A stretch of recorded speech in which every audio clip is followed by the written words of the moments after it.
Salam sejahtera pemirsa HCBN Indonesia dimanapun Anda berada. Senang sekali kita boleh bertemu kembali dalam acara pembacaan buku Bugar Selamanya. Dan pada saat ini kita sudah memasuki halaman ke-38 dengan judul Tuhan Itu Ada. Dan saya undang pemirsa di rumah untuk kita boleh sama-sama membuka Alkitab kita di dalam Mazmur 139 ayat 1 sampai 13. Tuhan, Engkau menyelidiki dan mengenal aku. Tanganmu akan menuntun aku dan tangan kananmu memegang aku. Sebab Engkaulah yang membentuk buah pinggangku. 13 tahun lalu hidup saya berantakan. Saya memakai narkoba, merokok, minum alkohol, gemuk, membolos di sekolah menengah, memiliki sikap yang buruk dan jahat kepada keluarga saya. Ketika saya masih di sekolah menengah, saya keluar dan menyia-nyiakan tahun hidup saya untuk menonton TV dan berpesta. Saya percaya pada kekuatan diri sendiri. Jika saya menginginkan sesuatu, saya akan mendapatkannya. Jadi ketika saya memutuskan untuk kembali ke sekolah menengah, saya belajar dengan tergesa-gesa dan lulus bersama dengan teman-teman sekelas meskipun nilai saya jelek. Siapa yang peduli? Tidak ada dari keluarga saya yang sampai ke perguruan tinggi. Ketika saya bertemu dan menikah dengan Rick, saya mulai memperbaiki pola hidup saya. Tetapi nanti setelah kakek saya meninggal karena kanker usus besar pada usia 63 tahun, barulah saya menjadi seorang vegetarian. Makan daging babi dan telur setiap hari mungkin telah menjadi penyebab kematiannya. Kakek adalah satu-satunya sosok ayah yang benar-benar saya kenal dan kematiannya membawa kesedihan yang mendalam. Tak lama kemudian, ketika nenek terkena stroke parah, saya menjadi hancur. Mengapa ini terjadi kepada saya? Kemudian ketika saya membawanya ke setiap sesi terapinya, saya menjadi terkesan dengan pentingnya terapi fisik dan memutuskan untuk mendaftar ke program PT Asisten di Michiana College. Saya ditolak. Saya tidak tahan ketika tidak mendapatkan apa yang saya inginkan. Jadi saya pergi ke rumah musim panas kami di Tennessee dan untuk mengikuti program PTA di Roanoke State di La Follette. Di sanalah saya bertemu Kari yang pernah mengikuti pelatihan terapi fisik. Di Andrews University, sebuah sekolah Advent yang berjarak hanya beberapa mil dari rumah kami di South Bend. Saat saya berlatih untuk maraton dengan berlari 10 hingga 12 mil sehari, Kari akan bersepeda atau berlari di samping saya dan menceritakan kisah-kisah dalam Alkitab. Sesuatu yang belum pernah saya dengar sebelumnya. Saat persahabatan kami tumbuh, dia mendorong saya untuk memberanikan diri mendaftar ke program terapi fisik di Andrews University. Mustahil, nilai-nilai saya jelek. Tetapi ternyata kepercayaan Kari pada diri saya memberi saya kepercayaan diri untuk melamar. Dan mereka menerima saya. Suatu hari di kelas anatomi ketika saya sedang mempelajari tengkorak, saya tersadar Tuhan itu nyata. Evolusi tidak bisa menjelaskan lubang kecil di dagu yang ukurannya sangat tepat sekali untuk saraf trigeminal melewati tengkorak sehingga kita bisa mengunyah. Pasti ada Tuhan, dan pribadi Tuhan inilah yang telah menuntun hidup saya meskipun saya tidak mengetahui apa-apa tentang Dia. Luar biasa. Pikirkan kembali bagaimana Tuhan telah memimpin Anda di masa lalu dan biarkan kenyataan tentang Tuhan memberi energi pada hidup Anda. Jadi begitu luar biasa bahwa si penulis ini menceritakan bagaimana dikatakan dalam 13 tahun yang lalu sebelum penulis menuliskan tulisan ini, dikatakan ia adalah seorang pemakai narkoba, bahkan dikatakan ia merokok, minum alkohol, gemuk, dan akhirnya ia membolos dari sekolahnya.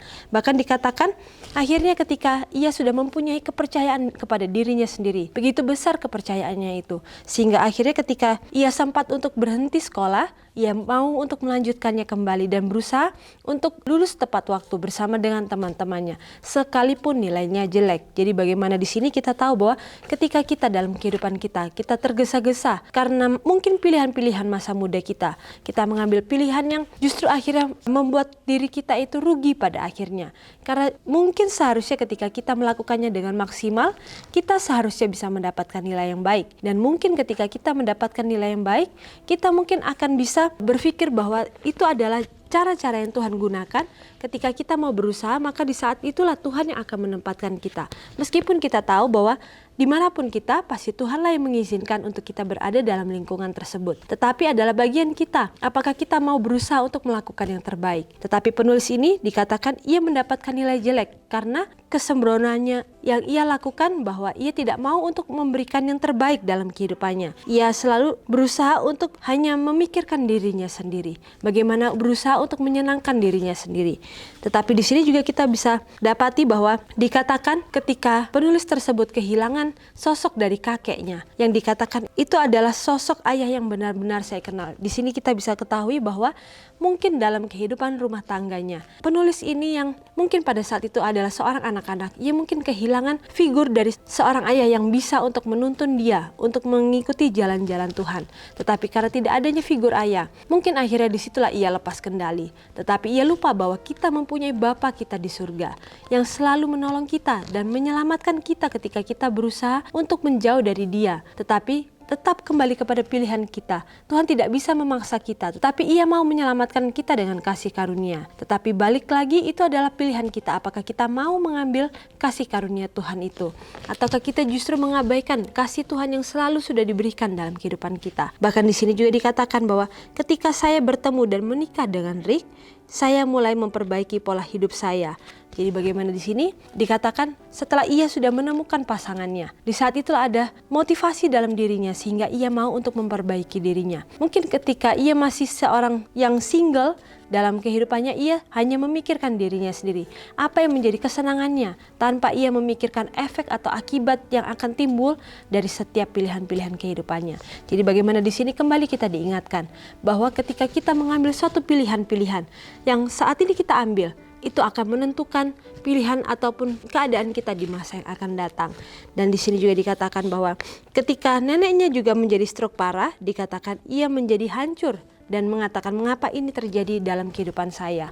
Mungkin ketika kita juga berada dalam kondisi yang sangat terpuruk, kita selalu menyalahkan Tuhan, mengapa ini terjadi kepada saya. Tetapi mungkin dalam kondisi yang seperti itulah Tuhan justru memanggil kita, karena mungkin pada saat yang damai kita tidak bisa dipanggil oleh Tuhan atau kita tidak bisa mendengar suara Tuhan. Tetapi ketika masa kesukaran itu ada dalam kehidupan kita, seringkali di saat itulah menjadi titik balik dalam kehidupan kita untuk mencari Tuhan.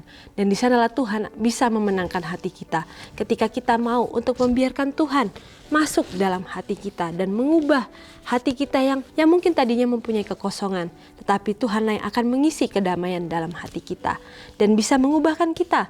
Mungkin dari orang yang seperti penulis ini yang mempunyai kehidupan yang sangat buruk pada masa mudanya, tetapi pada akhirnya ia bisa mengenal Bapa yang ada di surga itu sebagai Bapa yang terkasih, yang mau untuk mengasihi dia dan tanpa syarat untuk selalu mengampuni dia. Ketika kita juga mau untuk datang kepadanya, meminta setiap pengampunan yang berasal hanya daripadanya. Lalu di sini juga dikatakan bahwa Tuhan pun bisa menggunakan orang-orang yang berada dalam lingkungan sekitar kita, sama seperti ia bertemu dengan seorang yang bernama Kari yang dikatakan pernah mengikuti pelatihan terapi fisik di Andrews University.